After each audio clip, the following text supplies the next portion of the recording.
Mainland bank के आलीशान दरवाजे पर घुटनों के बल बैठा एक 10 साल का नन्हा बच्चा बर्नार्ड गैरेट। उसके हाथ जानबूझकर जूतों पर कछुए की रफ्तार से रेंग रहे थे, जैसे वो कोई मामूली बेसमझ गरीब हो। लेकिन किसी को अंदाजा नहीं था कि वो वहां जूतों की नहीं बल्कि दिमाग की पॉलिश कर रहा था। उसके कान रडार की तरह खुले थे, जो अमीर बैंकरों की करोड़ों की डील और उनके बिजनेस के हर एक राज को खामोशी से चुरा रहे थे। और दिन खत्म होते ही वो अपनी वो खतरनाक सीक्रेट नोटबुक खोलता, जहां इन अमीरों के सारे फॉर्मूले अब उसका हथियार बनने के लिए तैयार हो रहे थे। एक दिन बर्नार्ड खिड़की के पास छिपकर उन बैंकर्स की बातें सुन रहा था। वो ये सीक्रेट जानने की कोशिश कर रहा था कि ये अमीर लोग किसी भी गिरवी रखी गई बिल्डिंग या जमीन की असली कीमत का अंदाजा कैसे लगाते हैं। वो उनका बिजनेस माइंडसेट डिकोड कर रहा था। तभी एक क्लाइंट का ड्राइवर उसे रंगे हाथों पकड़ लेता है। वह ड्राइवर बर्नार्ड को बुरी तरह डांटता है और कहता है, इन गोरे लोगों के बिजनेस की जासूसी करना बंद कर। उसी शाम जब बर्नार्ड के पिता उसकी नोटबुक खोलकर देखते हैं तो उनके पैरों तले जमीन खिसक जाती है। उन्हें एहसास होता है कि उनके बेटे के पास एक जीनियस माइंड है,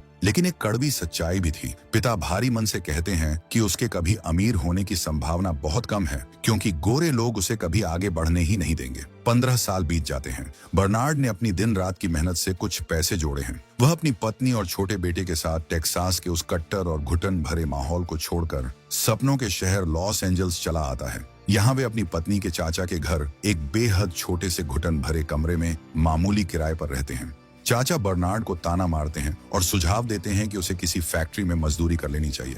लेकिन बर्नार्ड की आंखों में लॉस एंजल्स के रियल एस्टेट मार्केट पर राज करने का सपना है। चाचा यह सुनकर उसका मजाक उड़ाते हैं। जब बर्नार्ड अपने बेटे को सुलाने जाता है तो चाचा अपनी भतीजी यानी बर्नार्ड की पत्नी को समझाने की कोशिश करते हैं, लेकिन पत्नी गर्व से अपने पति के पक्ष में ढाल बनकर खड़ी हो जाती है। कमरे के बाहर खड़ा बर्नार्ड यह सब सुनता है और पत्नी से वादा करता है कि वह बहुत जल्द उसे और उनके बेटे को इस तबेले जैसी जगह से बाहर निकाल लेगा। अगले ही दिन से बर्नार्ड अपनी धुन में लग जाता है। वह लॉस एंजल्स के पूरे रियल एस्टेट मार्केट को खंगाल डालता है, कीमतों पर मोल भाव करता है और रातों की नींद हराम कर देता है। आखिरकार उसकी नजर एक अपार्टमेंट बिल्डिंग पर पड़ती है, लेकिन एक बहुत बड़ी समस्या थी। वह बिल्डिंग एक कट्टर गोरे पड़ोस में थी और उसे भारी मरम्मत की जरूरत थी। बर्नार्ड के पास सिर्फ बिल्डिंग खरीदने भर का पैसा है। उसकी पत्नी हैरान होती है कि वह एक गोरे पड़ोस को क्यों निशाना बना रहा है, लेकिन बर्नार्ड का विजन साफ है। वह समझाता है कि ब्लैक नेबरहुड अब बहुत ज्यादा भीड़ भाड़ वाले हो गए हैं, वहां पैर रखने की जगह नहीं है, इसलिए उन्हें अपना विस्तार करना ही होगा। पत्नी कहती है कि वह एक इन्वेस्टर ढूंढ सकती है। वह उसे प्लांटेशन जैज क्लब ले जाती है, जिसका मालिक मॉरिस है, एक अमीर अश्वेत प्लेबॉय और बर्नार्ड की पत्नी का पुराना परिचित। लेकिन मीटिंग के दौरान मॉरिस बहुत दिखावा करता है और बर्नार्ड का मजाक उड़ाता है। बर्नार्ड का स्वाभिमान जाग उठता है। वह क्रोधित होकर तुरंत वहां से चला जाता है। बाहर आकर वह पत्नी से कहता है कि ऐसे घमंडी आदमी के साथ कोई सौदा नहीं करना चाहिए, पैसे उधार लेना तो दूर की बात है। पत्नी बर्नार्ड को समझाती है कि मॉरिस का यह प्लेबॉय वाला अंदाज सिर्फ दुनिया को दिखाने के लिए एक नकाब है। असल में वह एक बेहद चतुर और भरोसेमंद इंसान है, जिसकी पहुंच शहर के मेयर तक है। लेकिन बर्नार्ड को मॉरिस अच्छा नहीं लगता, शायद इसलिए कि वो प्ले बॉय है और उसकी पत्नी भी उसे जानती है। अब बर्नार्ड के पास बिल्डिंग के मालिक के पास जाने के अलावा कोई रास्ता नहीं है। आयरिशमैन बिल्डिंग के लिए $40,000 की मांग करता है। बर्नार्ड अपनी पूरी ताकत लगाकर कीमत को $30,000 तक लाने की कोशिश करता है, लेकिन नाकाम रहता है। फिर बर्नार्ड अपना मास्टर स्ट्रोक खेलता है। वह भुगतान को 2 किस्तों में बांटने का ऑफर देता है, $30,000 तुरंत और बाकी $10,000 तब जब बिल्डिंग पूरी तरह से किराए पर उठ जाएगी। आयरिशमैन पूछता है कि किराएदार कहां से आएंगे। बर्नार्ड कहता है, ब्लैक कम्युनिटी के डॉक्टर, वकील और टीचर। वो लोग जो उन गंदी बस्तियों से बाहर निकलने के लिए जगह ढूंढ रहे हैं, उन्हें मैं यहाँ ला सकता हूँ। बर्नार्ड का यह बेबाक अंदाज और गणितीय प्रतिभा उस आयरिशमैन को हैरान तो करती है, लेकिन वह रिस्क लेने से डरता है और साफ मना कर देता है। वहां से निकलने से ठीक पहले बर्नार्ड की तेज नजर आयरिशमैन के टेबल पर रखे कैलेंडर पर पड़ती है। वह बैंक और पर्सनल मैनेजर मिस्टर रीड का नाम पढ़ लेता है। उसी दोपहर बर्नार्ड उस बैंक में पहुंचता है, लेकिन बैंक की रिसेप्शनिस्ट उसके चेहरे पर सफेद झूठ बोलती है। वह उस अश्वेत व्यक्ति को किसी भी तरह बैंक से बाहर निकालना चाहती थी। वह कहती है, मुझे माफ करें, मिस्टर रीड बाहर हैं। बर्नार्ड शांति से कहता है, मेरी नजर काफी अच्छी है और मैं उनकी मेज पर रखी नेम प्लेट साफ पढ़ सकता हूँ। रिसेप्शनिस्ट चिढ़कर कहती है, माफ करें, मेरी जुबान फिसल गई थी, मिस्टर रीड अभी आपसे नहीं मिल सकते। बर्नार्ड हार नहीं मानता। वह बैंक के बाहर सड़क पर कई घंटों तक मैनेजर का इंतजार करता है। काम खत्म होने के बाद जब मैनेजर बाहर आता है तो बर्नार्ड उसे सड़क पर ही रोक लेता है और पूरी डील समझाकर लोन की मांग करता है, लेकिन बात नहीं बनती। शाम को बर्नार्ड पूरी तरह टूट चुका होता है और हार मानने वाला होता है। तभी फोन की घंटी बजती है। लाइन पर वो आयरिशमैन था। वह गुस्से में पूछता है, क्या तुमने बैंक में मिस्टर रीड से लोन लेने के लिए मेरे नाम का इस्तेमाल किया? Yes.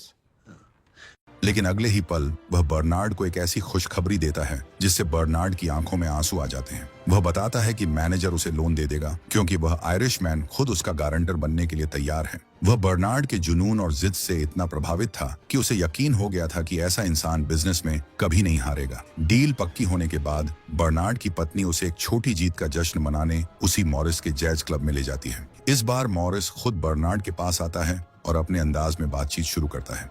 मॉरिस दिल से स्वीकार करता है कि उसे बहुत खुशी होती है जब अश्वेत लोग सफल होते हैं और उसे बर्नार्ड के अंदर एक बहुत बड़ा और सफल इंसान दिखाई देता है। बर्नार्ड और उसका चचेरा भाई उस नई बिल्डिंग में मामूली मरम्मत कर रहे होते हैं। तभी एक गोरी किराएदार महिला उन्हें देख लेती है और तुरंत चिल्लाने लगती है। बर्नार्ड शांत लहजे में कहता है कि उसने यह घर खरीद लिया है। बुढ़िया कहती है, यह गोरों की बिल्डिंग है, तुम इस जगह के मालिक हो ही नहीं सकते। तभी वहां बर्नार्ड के चचेरे भाई का दोस्त मैट भी आ जाता है। बर्नार्ड पूछता है, क्या आपको मेरे लिए काम करने में कोई परेशानी तो नहीं? मैट कहता है, दोस्त, पैसा हरा होता है, मुझे रंग की बस यही एक चिंता है। कुछ ही घंटों बाद उस बुढ़िया की शिकायत पर पुलिस वहां आ धमकती है। पुलिस कहती है कि एक अश्वेत व्यक्ति मालिक होने का नाटक कर रहा है।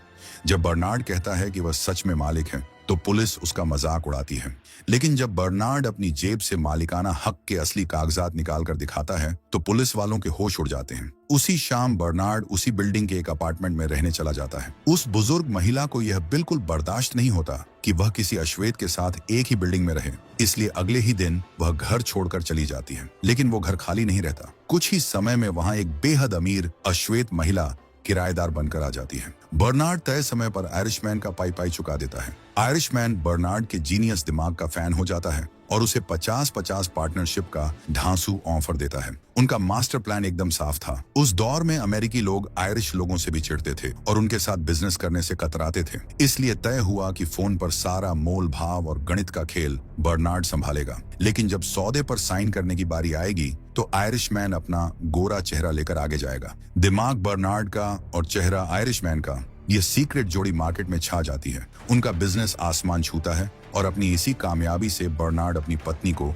एक आलीशान घर गिफ्ट करता है। लेकिन सफलता का यह सफर अचानक रुक जाता है। बर्नार्ड के पार्टनर आयरिशमैन की अचानक मौत हो जाती है। जब बर्नार्ड अपना आधा हिस्सा मांगने उसकी गोरी पत्नी के पास जाता है तो वो उसे मार्केट से 4 गुना कम कीमत थमाकर उसकी औकात दिखाती है। वो साफ कह देती है कि वो किसी अश्वेत के साथ बिजनेस नहीं करेगी। वो बर्नार्ड को खुली धमकी देती है कि अगर ज्यादा चालाकी की तो एक फूटी कौड़ी नहीं मिलेगी, क्योंकि करोड़ों की वो पार्टनरशिप सिर्फ जुबानी थी, कागजों पर कहीं नहीं। बर्नार्ड एक खौफनाक चक्रव्यूह में फंस चुका था। या तो वो चुपचाप इस भीख को कबूल कर ले या मुकदमा करे जिसमें उसकी हार पक्की है। गवाह की तलाश में बर्नार्ड बैंक मैनेजर के पास जाता है, लेकिन मैनेजर उससे मिलने से ही इनकार कर देता है क्योंकि वह पहले से ही उस आयरिशमैन की पत्नी के साथ काम कर रहा था। बर्नार्ड निराश होकर बैंक से बाहर निकलता है, लेकिन तभी मेन डोर पर लगे एक बड़े साइन बोर्ड पर उसकी तेज नजर ठहर जाती है। उस पूरी गगनचुंबी इमारत में दर्जनों बैंकों के ऑफिस थे और बस यहीं उस अपमान की राख से एक ऐसा खौफनाक और पागलपन भरा मास्टर प्लान जन्म लेता है जो अमेरिका का इतिहास बदलने वाला था। क्यों न इस पूरी बैंक बिल्डिंग को ही खरीद लिया जाए ताकि इसके अंदर बैठा कोई भी बैंकर अपने ही मालिक को अनदेखा करने की जुर्रत न कर सके। चोट खाए हुए अहंकार और इस मास्टर स्ट्रोक को लेकर बर्नार्ड सीधा मॉरिस के पास पहुंचता है। वह मॉरिस को उस पूरी बिल्डिंग को खरीदने का प्रस्ताव देता है। मॉरिस एक चतुर व्यवसायी है, वह गोरों के इलाके में रिस्क नहीं लेना चाहता। मॉरिस कहता है, तुम अच्छी तरह जानते हो कि डाउनटाउन लॉस एंजल्स में एक भी ऐसी बिल्डिंग नहीं है जिसका मालिक कोई ब्लैक हो, और उसकी एक खास वजह है। अब मुझे इस पागलपन के लिए समझाओ। बर्नार्ड अपनी खतरनाक चाल समझाता है। अगर हम इस बिल्डिंग के मालिक बन गए तो ये गोरे बैंकर हमारी ही छत के नीचे बैठकर हमें लोन देने से मना नहीं कर पाएंगे। और सबसे बड़ी बात, बैंकों के पास रियल एस्टेट के सारे गुप्त राज होते हैं जिससे हम पूरे शहर के मार्केट पर कब्जा कर सकते हैं। ये खौफनाक और जीनियस विजन सुनकर मॉरिस का भी दिमाग घूम जाता है और वो इस ऐतिहासिक डील के लिए हाथ मिला लेता है। अब उन्हें इस काम के लिए एक गोरे चेहरे की जरूरत थी, एक ऐसा गोरा इंसान जो दुनिया के सामने बैंक का मालिक दिखे जबकि असली डोर बर्नार्ड और मॉरिस के हाथों में हो। वे तय करते हैं कि मैट इस बड़े गेम में उनका फ्रंटमैन बनेगा। मैट यह सुनकर डर जाता है और कहता है कि वह इतनी बड़ी भूमिका नहीं निभा पाएगा। मॉरिस को भी यकीन नहीं होता कि मैट जैसा सीधा साधा लड़का यह कर पाएगा, लेकिन बर्नार्ड कहता है ये कर पाएगा। अगले दिन कैफे में मैट उदास बैठा होता है। उसे उदास देखकर उसकी स्कूलमेट उसके पास आती है, जो वहां वेट्रेस का काम कर रही है। वो पूछती है, क्या हुआ मैट? तब मैट कहता है कि मैं परेशान हूँ, मुझे पार्टनरशिप ऑफर हुई है, एक्सेप्ट करूं या ना करूं। पार्टनरशिप शब्द सुनते ही उस वेट्रेस के बर्ताव में मैट के लिए अचानक बहुत सम्मान आ जाता है। उस लड़की से मिली इस अहमियत को देखकर मैट का कॉन्फिडेंस एकदम से बढ़ जाता है और वो इस बड़े खेल में उनका फ्रंटमैन बनने के लिए पूरी तरह तैयार हो जाता है। अब शुरू होती है ट्रेनिंग। मॉरिस मैट को गोल्फ खेलना और अमीर गोरों की तरह चलना फिरना, बात करना सिखाता है। वहीं बर्नार्ड उसे रियल एस्टेट वैल्यूएशन के जटिल फॉर्मूले रटाता है। शुरुआत में मैट बहुत गलतियां करता है, जिससे मॉरिस निराश हो जाता है, लेकिन धीरे धीरे मैट की फोटोग्राफिक मेमोरी अपना कमाल दिखाती है। एक महीने के अंदर ही मैट गोल्फ खेलते खेलते करोड़ों की गणितीय गणनाएं चुटकियों में करने लगता है। मॉरिस एक प्रतिष्ठित गोल्फ क्लब में मैच फिक्स करता है, जहां मैट गलती से बैंक बिल्डिंग के मालिक चार्ल्स रेनॉल्ट से मिलता है। बर्नार्ड मैट को रेनॉल्ट के साथ फाइनल लंच मीटिंग के लिए तैयार करता है। वहां मैट अपनी गणितीय कुशलता और रटे हुए फॉर्मूलों से रेनॉल्ट को इस कदर प्रभावित करता है, वह $2.5 मिलियन की बिल्डिंग को मोल भाव करके $1.5 मिलियन तक ले आता है। इस जीत के बाद वे रुकते नहीं। वे लॉस एंजल्स के उन पॉश इलाकों में थोक के भाव इमारतें खरीदने लगते हैं, जहां अश्वेतों का जाना मना था। उनके पास अब 177 इमारतें हो चुकी थीं और उनका रसूख इतना बढ़ गया कि उनके अपार्टमेंट के उद्घाटन में खुद देश के उपराष्ट्रपति लिंडन बी जॉनसन मेहमान बनकर आए और मैट, वह अपनी हॉट वेट्रेस से शादी कर अपनी शानदार जिंदगी जी रहा है। साल 1963। बर्नार्ड अब एक बेहद सफल और अमीर बिजनेसमैन बन चुका है। वह अपने पिता से मिलने टेक्सास के एक छोटे से शहर में आता है। टेक्सास उस वक्त अमेरिका का सबसे कट्टर राज्य था, जहां अश्वेत लोगों के प्रति नफरत से भरा रवैया बिल्कुल नहीं बदला था। उसका पिता कहता है कि उसे अपने बेटे पर गर्व है। बर्नार्ड उसे समझाता है कि कैलिफोर्निया में अश्वेतों के लिए जीना बहुत आसान है, लेकिन पिता एक कड़वी सच्चाई सामने रखता है। मुझे नहीं लगता कि यह कैलिफोर्निया है। ये शब्द बर्नार्ड के अंदर कुछ जगह देते हैं। अगले दिन महंगे सूट पहने हुए बर्नार्ड अपने बेटे के साथ अपने शहर की सड़कों पर निकलता है। बेटा हैरान है, लोग उन्हें ऐसे घूर रहे हैं जैसे उन्होंने कोई भयानक गुनाह कर दिया हो। बर्नार्ड कहता है, मुझे अफसोस है कि तुम्हें ये सब देखना पड़ रहा है। चलते चलते वे मेनलैंड बैंक के पास पहुंचते हैं। ये वही जगह है जहां बर्नार्ड बचपन में जूते पॉलिश किया करता था और चुपचाप अमीरों की फाइनेंशियल बातें सुनकर उनके करोड़ों के सीक्रेट्स बटोरता था। वह वहां के स्थानीय जूता पॉलिश करने वाले लड़के से कीमत पूछता है। लड़के का जवाब बर्नार्ड को अंदर तक चीर देता है। वो कहता है कि मैं सिर्फ गोरे लोगों के जूते पॉलिश करता हूँ। शाम को बर्नार्ड अपनी पत्नी को कहता है वह बैंक खरीदना चाहता है ताकि टेक्सास में अश्वेत लोगों को एक सभ्य जीवन जीने का मौका मिल सके। टेक्सास के गोरे बैंकर्स जानबूझकर इतना भारी ब्याज लगाते थे और ऐसी शर्तें रखते थे कि कोई भी अश्वेत इंसान कभी लोन चुका ही ना पाए। उनका मकसद साफ था, अश्वेत लोग कभी खुद का बिजनेस खड़ा ना कर पाएं और हमेशा उनके गुलाम बने रहें। यह सिर्फ नाइंसाफी नहीं थी, बल्कि उन्हें उनके हकों से दूर रखने की एक गहरी और घटिया साजिश थी। उसकी पत्नी उसकी आंखों में वह जुनून देखती है और समझ जाती है, अगर बर्नार्ड कुछ करने की ठान लेता है तो वह उसे पूरा करके ही मानेगा। वे बैंक के मालिक रॉबर्ट फ्लोरेंस के साथ एक बैठक में मैट को लाते हैं। मॉरिस एक ड्राइवर के भेष में मैट के साथ जाता है। बैंक का मालिक एक शर्त के साथ एक सहमत राशि के लिए अपना व्यवसाय बेचने के लिए तैयार है कि उसका बेटा रॉबर्ट फ्लोरेंस जूनियर एक क्रेडिट विशेषज्ञ के रूप में बैंक में ही रहना चाहिए और मालिक के पास 20% शेयर रहेंगे। हर कोई डील के लिए तैयार है, लेकिन मालिक का शक्की बेटा टेढ़े सवाल दागने लगता है, जैसे कि डील में मैट के पार्टनर्स मौजूद क्यों नहीं हैं? बर्नार्ड गैरेट और जोसेफ मॉरिस कौन हैं? मैट कहता है, सच तो यह है कि वे इतने अमीर हैं कि छोटी मोटी बातों से परेशान नहीं होना चाहते, इसलिए उन्होंने मुझे आगे रखा है। तीर निशाने पर लगा। सौदा पक्का होने के बाद बैंक उनके हाथ में आ गया। बर्नार्ड ने तुरंत अपनी योजना लागू की और गुपचुप तरीके से स्थानीय अश्वेत पादरियों से मुलाकात की। उसने उनसे कहा कि वे अपने भरोसेमंद लोगों को चुनें जिन्हें लोन की जरूरत है, लेकिन शर्त यह थी कि यह बात पूरी तरह गुप्त रहे। धीरे धीरे अश्वेत लोगों को घर और बिजनेस के लिए लोन मिलने लगा और बैंक मुनाफे में आने लगा, लेकिन यह कामयाबी एक तूफान को दावत दे रही थी। फ्लोरेंस जूनियर, जो खुद को उस बैंक का वारिस समझता था, वो मैट पर दबाव बनाने लगा। वह जानना चाहता था कि ये नए लोन किन लोगों को दिए जा रहे हैं। उसने जासूसी शुरू कर दी। अंधेरी रातों में उसने देखा कि कैसे मैट गुप्त रूप से बर्नार्ड से मिलता है और उसे प्रोग्रेस रिपोर्ट देता है। उधर मैट की पत्नी टेक्सास के माहौल में खुद को असुरक्षित महसूस कर रही थी। उसे लगने लगा था कि मैट सिर्फ बर्नार्ड और मॉरिस के इशारों पर नाचने वाली एक कठपुतली है। उसने मैट को टोकते हुए कहा, तुमने कहा था तुम पार्टनर हो, लेकिन पार्टनर सैलरी नहीं लेते, वे मालिक होते हैं। पत्नी की इस बात ने मैट के मन में असुरक्षा पैदा कर दी और उसने अपनी पहचान बनाने के लिए वादा किया कि अगला बैंक उनका अपना होगा। अगले दिन फ्लोरेंस जूनियर बर्नार्ड से मिलता है और उसे धमकी देता है। वह कहता है कि अगर गोरे ग्राहकों को बैंक के असली मालिकों के बारे में पता चला तो वे अपना सारा पैसा निकाल लेंगे और बैंक रातों रात कंगाल हो जाएगा। जब बर्नार्ड ने उसकी इस धमकी को गंभीरता से नहीं लिया, तब फ्लोरेंस ने अपना आखिरी दांव चला और बैंकिंग अधिकारियों का एक लीगल नोटिस दिखाया। चुपके से सरकार को खबर कर दी थी और अब बैंक पर बहुत बड़ी सरकारी जांच होने वाली थी। खतरा बढ़ रहा था, लेकिन मैट अपनी पत्नी के उकसावे में आकर एक और बैंक ऑफ मार्लिन खरीदने की जिद पर अड़ गया। वह चाहता था कि मेनलैंड के सारे अश्वेत कर्ज इस छोटे बैंक में ट्रांसफर कर दिए जाएं। चतुर बर्नार्ड को यह हंगामा पसंद नहीं था। उसे पता था कि 2 बैंकों को संभालना उनके बस से बाहर हो जाएगा। लेकिन मैट ने ब्लैकमेल का रास्ता चुना। मुझे मालिक बनाओ, नहीं तो मैं काम छोड़कर वापस चला जाऊंगा। बर्नार्ड और मॉरिस को झुकना पड़ा। मैट अब नए बैंक का मालिक था। बर्नार्ड की पत्नी मार्लिन बैंक में सफाई कर्मचारी का भेष बदलकर काम करने लगी ताकि वह मैट की गतिविधियों पर नजर रख सके।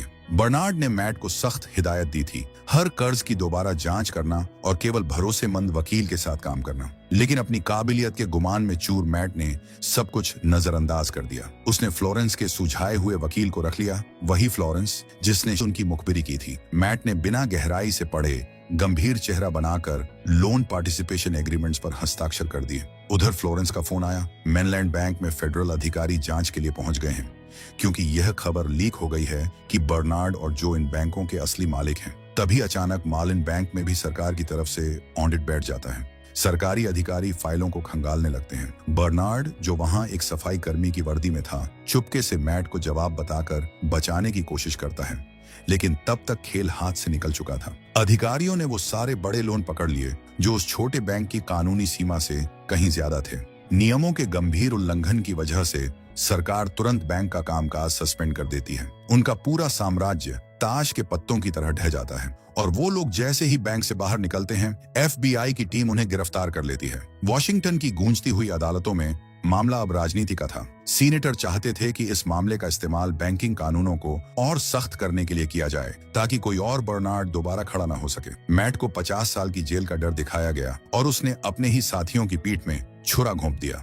उसने गवाही दी कि बर्नार्ड ने उस पर दबाव डाला था। सीनेटर ने बर्नार्ड को भी एक मौका दिया। मान लो कि तुमने अपनी अमीरी के लिए कानून का फायदा उठाया और तुम बच जाओगे, वरना जेल तय है। लेकिन बर्नार्ड गैरेट हार मानने वालों में से नहीं था। सुनवाई के दूसरे दिन उसने स्वीपर की वर्दी के साथ अदालत की आंखों में आंखें डालकर कहा कि यही एकमात्र तरीका है जिससे एक काला आदमी टेक्सास के बैंक में घुस सकता है। उसका भाषण नस्लीय भेदभाव के खिलाफ एक गरजती हुई ललकार थी। नतीजा वही हुआ जिसका डर था। संपत्ति जब्त कर ली गई। जूरी ने उन्हें दोषी माना और 3 साल की सजा सुनाई, पर मैट आजाद रहा। लेकिन बर्नार्ड की यह कुर्बानी बेकार नहीं गई। उनकी इस बगावत ने पूरे अमेरिका को हिलाकर रख दिया। 3 साल बाद कांग्रेस ने फेयर हाउसिंग एक्ट पारित किया। अब पूरे अमेरिका में रंग के आधार पर किसी को भी घर या लोन देने से मना करना सबसे बड़ा जुर्म बन गया था। जब बर्नार्ड जेल से बाहर आया तो वह कंगाल लग रहा था, लेकिन उसके चेहरे पर एक राजदार मुस्कान थी। मॉरिस और उसकी पत्नी को समझ नहीं आ रहा था कि वह खुश क्यों हैं। तभी यह खुलासा होता है कि सुनवाई से ठीक 1 रात पहले मैट ने बर्नार्ड को फोन किया था। मैट ने अपनी गलती मान ली थी।